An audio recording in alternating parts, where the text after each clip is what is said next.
உங்களுடைய தங்கம், வெள்ளி, வைர நகைகளை உடனே செல் பண்ணுமா? நம்பிக்கையான நிறுவனம் Max Gold. Call 04445454545. Max Gold, cash for gold. வணக்கம் my dear zone mates, welcome to Safi zone. நான் உங்க ஷஃபி. அண்ட் இன்னைக்கு நம்ம பார்க்க போறது ஜனநாயகன் படத்துடைய ரிவ்யூ. எல்லாருக்கும் தெரிஞ்ச விஷயம் தான், ஜனவரி 9ஆம் தேதி பொங்கலுக்கு ரிலீஸ் ஆக போகுது அப்படிங்கிற மாதிரி இனிஷியலாக ஒரு அனௌன்ஸ்மெண்ட் விட்டாங்க. அதுக்கப்புறம் கொஞ்சம் டிலேன்னு போய் கடத்தில் படம் ரிலீஸ் ஆகுமா ஆகாதான்ற நிலைக்கே வந்து போச்சு. இதுக்கு நடுவில் படத்தை எடுத்து லீக் வேற பண்ணி விட்டானுங்க. அப்போவே சொன்னாங்க, தளபதி விஜயா இருக்கும் போதே ஒழுங்காக படத்தை ரிலீஸ் பண்ணி விட்டுருக்க, இல்லைனா சிஎம் விஜய் அப்படின்னு தான் படம் ரிலீஸ் ஆகும் அப்படின்னு சொல்லிட்டு. அது தெரிஞ்சு சொன்னாங்களோ தெரியாமல் சொன்னாங்களோ தெரில, ஒரு வழியாக அதுதான் இப்போ உண்மையாயிடுச்சு. இதில் வேறு நிறைய பேர் என்ன சொல்லிட்டு இருந்தாங்கன்னா, அதான் ஆல்ரெடி படம் லீக் ஆகி போச்சுல, அதனால தேட்டர் பக்கம் ஆள் வரதெல்லாம் ரொம்ப டவுட்டு தான்ப்பா அப்படிங்கிற மாதிரி சொல்லிட்டு இருந்தாங்க.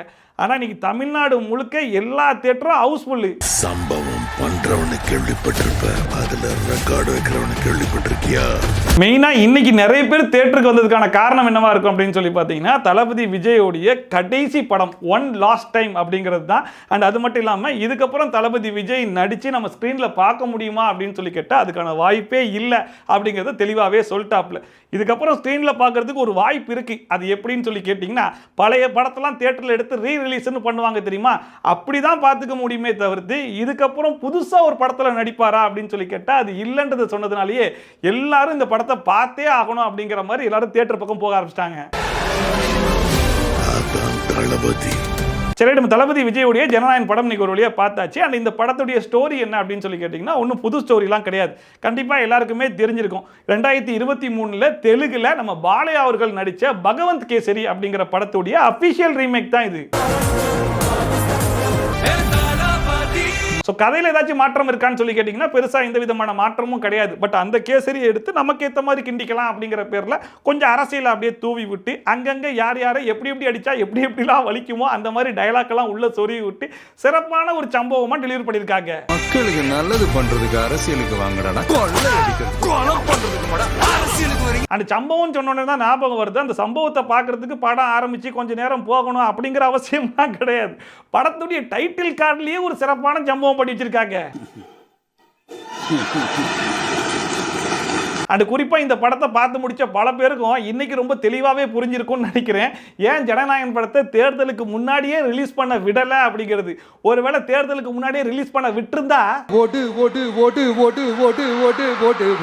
ஹெச்வினத்துடைய டைரக்ஷன்ல தளபதி விஜய், பூஜா ஹெக்டே, மமிதா பைஜு, பாபி டியோல், நாசர், நரேன் சொல்லிட்டு எக்கச்சக்கமான பட்டாளமே வந்து நடிச்சிருக்காங்க. அண்ட் அது மட்டும் இல்லாமல் இந்த படத்துக்கு யார் வந்து மியூசிக் பண்ணியிருக்கா அப்படின்னு சொல்லி கேட்டால் கண்டிப்பாக எல்லாருக்குமே தெரிஞ்சிருக்கும், அனிருத்தோட மியூசிக் தான்.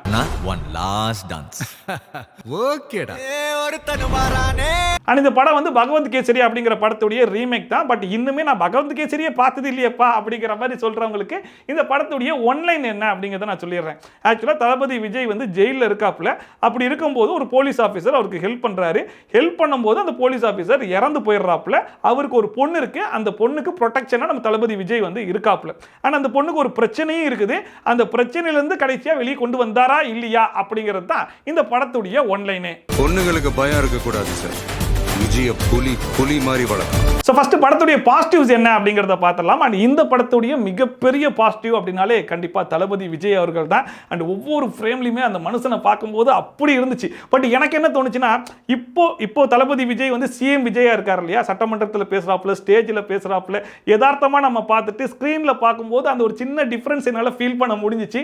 அதே மாதிரி உங்களுக்கும் ஃபீல் இருந்துச்சா அப்படிங்கிறத சொல்லுங்க. அண்ட் இந்த தளபதி கச்சேரி அப்படிங்கிற பாட்டுக்கு மனுஷன் டான்ஸ் ஆடி இருப்பாரு பாருங்க, பிரிச்சு வெஞ்சிட்டாப்புல. அண்ட் மற்ற கேரக்டர்ஸ்னு எடுத்துக்கிட்டிங்கன்னா கௌதம் வாசுதேவ் மேனன் ஆகட்டும், மமிதா பைஜு ஆகட்டும், பூஜா ஹெக்டே, நாசர், பிரகாஷ் ராஜ், நரேன், பாபி டியோல்னு சொல்லிட்டு எல்லாருமே அவங்க கொடுத்த கேரக்டரை பிரமாதமாக பண்ணியிருந்தாங்க. எஸ்பெஷலி பாபி டியோல்லாம் மனுஷன் என்னமா நடிக்கிறாருங்கிறீங்க, வேற லெவலு. அண்ட் எனக்கு பர்சனலாக ரொம்ப பிடிச்சிருந்த விஷயம் என்ன அப்படின்னு சொல்லி பார்த்தீங்கன்னா டைலாக்ஸ், எந்தெந்த டைலாக்கு எங்கெங்கே போட்டால் கரெக்டாக இருக்கும் அப்படிங்கிற மாதிரி சரியாக போட்டு அடிச்சிருந்தாங்க பாருங்க. அது எப்படின்னா நம்மளை மாதிரி ஆட்கள் பார்க்கும்போது பெருசாக தெரியாது, சம்மந்தப்பட்ட ஆட்கள் அந்த படத்தை உட்காந்து பார்க்கும்போது குத்துதே கொடையுதே அப்படின்னு சொல்லி கதறதுக்கான வாய்ப்புகள் நிறைய இருக்கும். நான் சாதா மேன் தான் பேபி, ஆனா செய்யற சம்பவம்லாம் சூப்பரா இருக்கும்னு சொல்லுவாங்க. அண்ட் குறிப்பிட்டு 2-3 டைலாக்கை மட்டும் ஹைலைட் பண்ணி காட்டணும் அப்படின்னா ஐ டோன்ட் கேர் அப்படிங்கிற டைலாக்காக இருக்கட்டும், what bro it's very rank bro அப்படிங்கிற டைலாக்காக இருக்கட்டும், இந்த இன்ட்ரோல் பிளாக் அப்போ ஒரு டைலாக் ஒன்று பேசியிருப்பாப்புல, அது வந்து கரெக்டாக எனக்கு தெரியல, பட் குத்துமதிப்பாக எப்படி சொல்லணும்னா என்னை அசிங்கப்படுத்தி அவமானப்படுத்தி என் மேலே குற்றச்சாட்டெல்லாம் சொல்லி என்னை எப்படியே துரத்தி அடிச்சிடலாம் அப்படிங்கிற மாதிரிலாம் நீங்கள் எதிர்பார்த்தீங்கன்னா அதுக்கெல்லாம் வாய்ப்பு கிடையாது. நான் திரும்பி வந்து நிப்பேன்டா அப்படின்னு சொல்லிட்டு ஒரு டைலாக் ஒன்று சொல்லியிருப்பாப்புல. உன்னை காலி பண்ணிடுவேன், அசிங்கப்படுத்திடுவேன் சொல்ற எவனா இருந்தாலும் சரி திரும்பி போற ஐடியாவே இல்லை. அதுலேயும் பிரகாஷ் ராஜ் சாருடைய இன்ட்ரோடக்ஷன் சீன் ஒன்று வருங்க. அந்த சீனில் யாரையோ போட்டு புரட்டி எடுத்து பங்கமாக கலாய்ச்சி விட்டுருக்காங்க. ஆனால் அதை யாரை கலாய்ச்சிருக்காங்க அப்படிங்கிறது தான் இப்போ வரைக்கும் என்னால் கண்டுபிடிக்கவே முடியல, மண்டைக்குள்ளே ஓடிக்கிட்டே இருக்கு. நான் வேணா என்ன பண்ணுறேன், அந்த சீனில் வர டைலாக்கை சொல்கிறேன், முடிஞ்சால் உங்களால் கண்டுபிடிக்க முடியுதான்னு பார்க்குறீங்களா? அது என்ன டைலாக்னா, நல்லா பேசுறியனே, சூப்பராக பேசுறியே, இந்த பேச்சுக்கு 10 வருஷத்துக்கு நீ தமிழ்நாட்டை ஆண்டிருக்கணுமா இல்லையா அப்படிங்கிற மாதிரி ஒரு டைலாக்கு. இந்த டைலாக்கு இப்போ இருக்கிற அரசியல்வாதியில் யாருக்கு பொருந்தும்? சிரிக்கிறாரே. அண்ட் தளபதி விஜயுடைய அம்மாவா ரேவதி மேடம் வந்து நடிச்சிருந்தாங்க. அவங்களுடைய சீன் வந்து ரொம்ப கம்மி தான் அப்படின்னாலுமே கொடுத்த சீனை பிரமாதமாகவே பண்ணியிருந்தாங்க. யாருடைய ஆக்டிங்குமே குறை சொல்கிற மாதிரி இல்லை, எல்லாருமே கொடுத்த கேரக்டர் ரொம்ப பிரமாதமாகவே பண்ணியிருந்தாங்க. எஸ்பெஷலி ஸ்க்ரீனில் பார்த்து எல்லாரும் பயங்கர ஷாக் ஆகிருப்பீங்க. அண்ட் நிறைய பேருக்கு முன்னாடியே தெரிஞ்சிருக்கும், மதன் கௌரி அவர்கள் கூட ஒரு கேரக்டர் ஒன்று பண்ணியிருந்தாப்புல. நான் கூட ஒரு 2 சீன் 3 சீன் தான் வந்துட்டு போவார்னு நினச்சேன். ஆனால் ஜாக்கெட்லாம் மாட்டிட்டு போய் சண்டைலாம் போடுறாருங்க. பயத்துக்கு பின்னாடி ஏதோ பெருசா ஒன்று. அண்ட் இதுக்கு முன்னாடி மதன் கௌரி ஒரு 2-3 படம் நடிச்சிருந்தாலுமே அந்த படத்தில் ஒரு யூடியூபராக தான் அவரை யூஸ் பண்ணியிருப்பாங்கன்னு நினைக்கிறேன். பட் இப்போ தான் ஒரு கேரக்டராக கொடுத்துருக்காங்க. அண்ட் அந்த மனுஷனுமே அவர் கொடுத்த கேரக்டர் ரொம்ப டீசெண்டாகவே பெர்ஃபார்ம் பண்ணியிருக்காரு. அது தெரிஞ்சா இந்த நாட்டுக்கு வரப்போற ப்ராப்ளத்தையே தடுக்கலாம். அண்ட் இந்த படத்துடைய இன்னொரு மிகப்பெரிய பாசிட்டிவ்னாலே அஃப்கோர்ஸ் நம்ம அனிருத்துடைய பிஜிஎம் தான். அந்த மனுஷன் மற்றவங்களுக்கே பயங்கரமாக ஒர்க் பண்ணுவாப்புல. தளபதி தான் சொல்ல வேணும், அதுவும் தளபதியுடைய கடைசி படம் வேற, என்ன செய்யணுமோ சிறப்பாக செஞ்சிருக்காப்புல. எனக்கு இந்த படத்தில் நெகட்டிவாக தோணுன விஷயங்கள் என்ன அப்படின்னு சொல்லி பார்த்தா, பட்டம் முழுக்க ரத்தம் தெறிக்க எல்லாத்தையும் அறுத்து வீசுறாங்க, இல்லை சுட்டு தள்ளுறாங்க. அதெல்லாம் கொஞ்சம் குறைச்சிருக்கலாமோ அப்படிங்கிற மாதிரி எனக்கு என்னமோ ஃபீல் ஆச்சு. அண்ட் குறிப்பாக இதுதான் தளபதி விஜயுடைய கடைசி படம் அப்படிங்கிறதுனால கிட்ஸுமே வந்து இந்த படத்தை பார்க்குற மாதிரி எடுத்துருக்கலாமோ அப்படிங்கிற மாதிரி எனக்கு ஃபீல் ஆச்சு. ஏன்னா எல்லாருமே விஜய் மாமா அப்படின்னு சொல்லி கூப்பிடுவாங்க அப்படின்னு சொல்லிட்டு விஜய் சாரே வந்து சொல்லுவாப்புல. பட் கடைசி படத்தை இந்த சின்ன சின்ன பசங்களெல்லாம் வந்து தியேட்டருக்கு கூப்பிட்டு வந்து இந்த படத்தை பார்க்க முடியாமல் போச்சு அப்படிங்கிற ஒரு ஃபீல் இருக்கத்தான் செய்யுது. அண்ட் இன்னொன்று என்னன்னா, பகவந்த் கேசரி படத்திலேயே பயங்கர ட்ரோலான ஒரு சீன் அப்படின்னாலே நம்ம பாலையா அவர்கள் நல்ல நரைச்ச முடியெல்லாம் வச்சுக்கிட்டு நம்ம காஜல் அகர்வாலை பார்த்து ஆன்டி அப்படின்னு சொல்லி கூப்பிடுவாப்புல. அதை கலாய்க்காத ஆளே கிடையாது. அந்த ஒரு சீனை இந்த படத்துல இருந்து தூக்கி இருக்கலாமோ அப்படிங்கிற மாதிரி தோணுச்சு. அதை அப்படியே வேற வச்சுட்டு இருந்தாங்க. எப்படி இருக்கீங்க ஆண்டி? ஆண்டியா? நீங்க மட்டும் என்ன இளைய தளபதியா? அண்ட் வழக்கமாவே தெலுங்கு மூவினாலே ஹீரோஸுக்கெல்லாம் பயங்கர பில்டப் கொடுக்கத்தான் செய்வாங்க. அதுலயும் குறிப்பா பாலையானா சொல்லவே தேவையில்லை, பில்டப்புக்கே பில்டப் கொடுக்குறோம்டா அப்படிங்கிற மாதிரி ஓவர் ஹைப் எல்லாம் கொடுப்பாங்க இல்லையா. அதனால பாலையா படத்தை ரீமேக் பண்றதுனால இந்த படத்துலயுமே பாத்தீங்கன்னா பில்டப் எல்லாம் கொடுக்கத்தான் செஞ்சிருக்காங்க.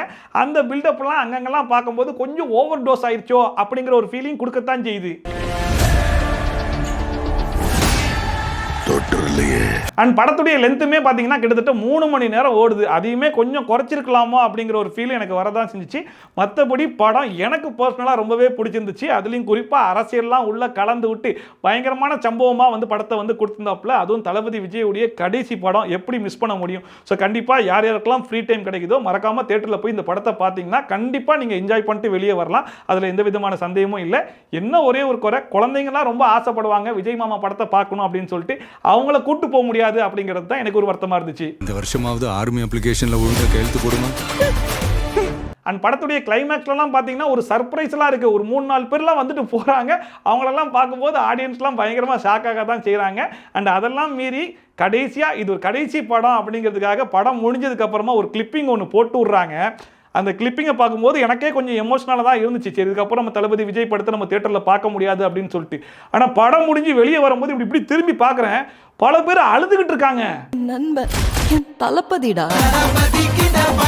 ஸோ ஒரு வழியாக படம் பல தடைகளை மீறி பல மாதங்களுக்கு பிறகு படம் ரிலீஸ் ஆகுமா ஆகாதா அப்படிங்கிற சந்தேகத்தெல்லாம் மீறி தளபதி விஜயா ரிலீஸ் ஆக வேண்டிய படம் மாண்புமிகு தமிழ்நாட்டு சிஎம் விஜய் அப்படிங்கிற பேரில் படம் ஒரு வழியாக ரிலீஸ் ஆயிருக்கு. அண்ட் இந்த படம் விஜய் அவர்களுடைய ஃபேன்ஸுக்கெல்லாம் ஒரு பயங்கரமான ட்ரீட்டு. அண்ட் நார்மல் ஆடியன்ஸ் கூட கண்டிப்பாக தியேட்டருக்கு போய் படத்தை பார்த்தீங்கன்னா கண்டிப்பாக உங்களுக்கு இந்த படம் ரொம்பவே பிடிக்கும். அண்ட் யாரெல்லாம் இந்த படம் பார்த்துட்டீங்க, இதுக்கப்புறம் யாரெல்லாம் இந்த படத்தை பார்க்க போறீங்க, ஸோ உங்களுக்கு படம் எப்படி இருந்துச்சு, ஒர்க் அவுட் ஆச்சா இல்லையா, நீங்கள் எப்படி ஃபீல் பண்ணீங்க அப்படிங்கிற உங்களுடைய கமெண்ட்ஸையும் மறக்காம கமெண்ட் செக்ஷனில் போட்டு விடுங்க. அண்ட் இதே மாதிரி ட்ரோல்ஸ் அண்ட் ரிவ்யூஸ்லாம் கண்டிப்பாக பார்க்க நினைச்சீங்கன்னா மறக்காம சப்ஸ்கிரைப் பண்ணிட்டு பக்கத்தில் இருக்கக்கூடிய பெல் ஐகானை டான் தட்டி விட்டீங்கன்னா நான் போடுற வீடியோ நோட்டிஃபிகேஷன் டான் டைமுக்கு வந்து சேரும். ஸோ மீட் இது மாதிரி சூப்பரான வீடியோட சூப்பரான ரிவ்யூட சூப்பரான ட்ரோலோட சந்திக்கிறேன். By from Shafi, Tata, bye and take care. I am coming.